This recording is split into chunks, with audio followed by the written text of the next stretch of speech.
शेफाली जरीवाला का कल निधन हुआ और उनका अंतिम संस्कार हुआ। निधन का कारण था कार्डियक अरेस्ट 42 साल की उम्र में। हालांकि अभी तक जो पोस्टमार्टम की रिपोर्ट है, फाइनल रिपोर्ट अभी तक मीडिया में नहीं आई है, ना ही रिलीज करी गई है फॉरेंसिक डिपार्टमेंट से।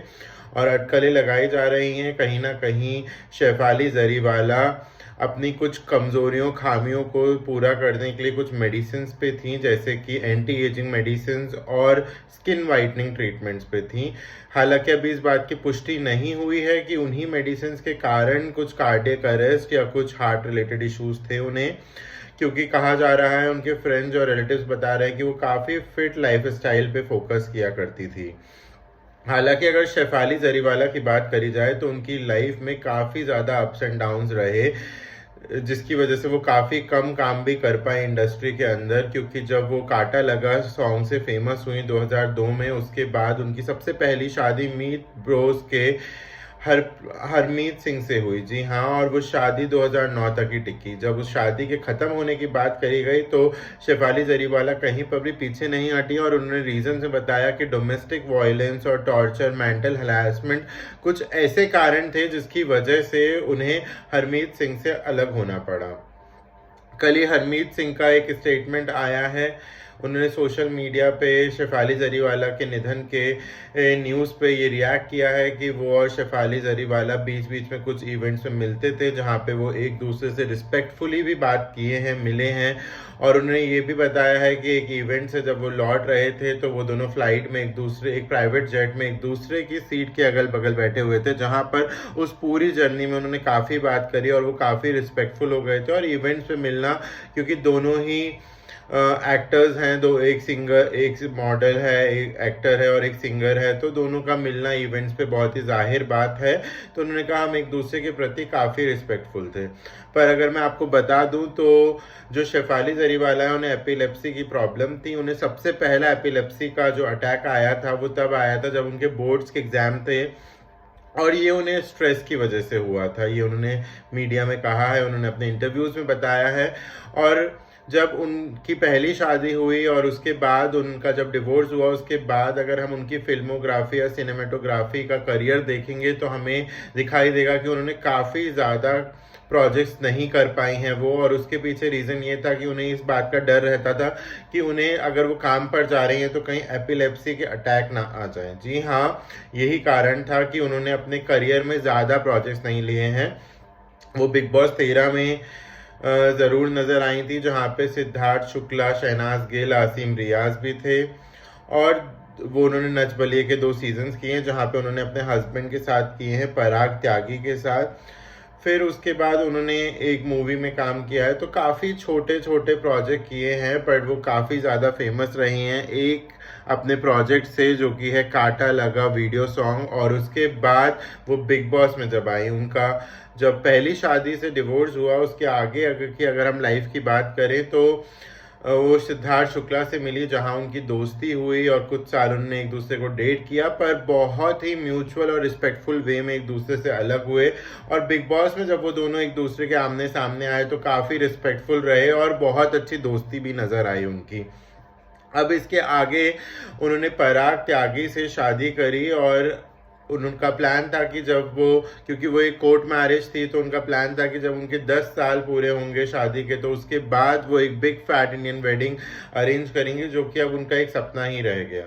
पराग त्यागी और शेफाली जरीवाला की अगर बात करें तो उन दोनों के अभी तक कोई बच्चे नहीं थे, क्योंकि उन्होंने प्लान किया था कि वो एक बेबी गर्ल अडॉप्ट करेंगे, जो कि शेफाली का ड्रीम था, पर अब वो अधूरा ही रह गया। जी हाँ, और अब पराग त्यागी अकेले रह गए हैं क्योंकि शेफाली जरीवाला का निधन हो गया है। जी हाँ, कहने में ये भी आ रहा है कि अपनी पहली शादी के बाद शेफाली जरीवाला काफ़ी ज़्यादा मेंटल स्ट्रेस में रहती थी। जी हाँ, और ये मेंटल स्ट्रेस ऐसा था कि उन्हें डर था कि उनको एपिलेप्सी के जो शॉक्स हैं वो ज़्यादा प्रेवलेंट ना हो जाए, ज़्यादा फ्रीक्वेंटली ना आ जाए। और अगर हम बॉलीवुड इंडस्ट्री की बात करें तो सिर्फ शेफाली जरीवाला ही नहीं है जो मेंटल इलनेस या डिप्रेशन का शिकार हुई है। बहुत जानी मानी बड़ी बड़ी बॉलीवुड की हस्तियां भी इसका शिकार हुई है। अगर हम सबसे पहले किसी बॉलीवुड हस्ती की बात करें जो कि इसका शिकार हुई है और बहुत वोकल है, वो है दीपिका पादुकोण। जी हाँ, 2015 में दीपिका पादुकोण ने एक इंटरव्यू में बहुत ओपनली और वोकली ये बताया था कि वो डिप्रेशन का शिकार है और वो इस चीज़ पे काम कर रही हैं और वो एक साइकोलॉजिस्ट, एक साइकाइट्रिस्ट की हेल्प ले रही हैं और ये बिल्कुल नॉर्मल है। उन्होंने बोला कि मेंटल इलनेस से अगर आप सफ़र करते हो तो आपको एक डॉक्टर के पास कंसल्ट करना बहुत ही नॉर्मल बात है। अगर दूसरी जानी मानी हस्ती की बात करें तो वो है विराट कोहली। विराट कोहली ने ये बात कही है कि वो भी मेंटल इलनेस और डिप्रेशन, एंजाइटी का शिकार हैं, क्योंकि ऐसा एक समय था जब उनकी क्रिकेट की परफॉर्मेंस जो थी वो अप टू द मार्क नहीं थी, वो बहुत ही नीचे जा चुकी थी, जिसकी वजह से उन्हें डिप्रेशन हुआ और उनने उसके ऊपर काम किया और डॉक्टर्स की एडवाइस ली। मेडिकल प्रैक्टिशनर की एडवाइस लेने में कोई हर्ज नहीं है और उन्होंने भी इस जंग से बाहर निकले। और वहीं अगर हम तीसरे सेलिब्रिटी की बात करें तो वो है अनुष्का शर्मा। वो एंजाइटी से डील कर रहे हैं, ये बात उन्होंने कई बार ट्विटर पे ट्वीट भी करी है कि मैं एंजाइटी का शिकार हूँ और मैं इसके लिए ट्रीटमेंट ले रही हूँ। I am on medication for anxiety. अगर हम चौथे सेलिब्रिटी के बारे में बात करें तो वो कोई और नहीं बल्कि king of romance Shahrukh Khan है। जी हाँ, किंग ऑफ बॉलीवुड ने भी ये बात बोली है कि वो भी डिप्रेशन का शिकार रह चुके हैं जब उनकी शोल्डर इंजरी हुई थी 2010 में। तो अगर हालांकि हम ये बात करें कि डिप्रेशन और एंजाइटी की अगर हम बात करें तो ये आज हमारी पॉपुलेशन में बहुत ही ज़्यादा प्रेवलेंट है और कहीं ना कुछ insecurity, performance pressure, peer pressure की वजह से डिप्रेशन हमारी सोसाइटी में है।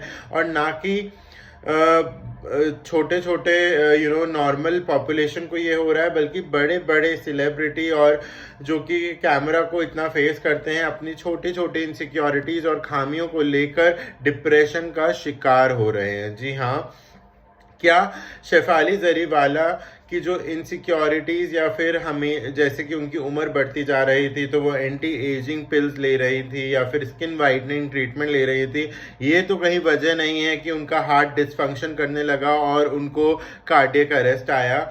अब ये इस बात की पुष्टि तो सिर्फ पोस्टमार्टम रिपोर्ट से ही हो सकती है और हम सब फॉरेंसिक पोस्टमार्टम रिपोर्ट का बेसब्री से इंतज़ार कर रहे हैं कि इतना बड़ा चमकता सितारा, इतना ज़्यादा लाइमलाइट में जो थी शेफाली जरीवाला, आज वो हमसे दूर हो गई हैं और उनका निधन हो गया है। बहुत बड़ा दुख गिरा है पराग त्यागी और शेफाली जरीवाला की फैमिली के ऊपर और डेफिनेटली टेलीविज़न इंडस्ट्री के ऊपर भी। तो देखते हैं कि फोरेंसिक रिपोर्ट्स में क्या आता है।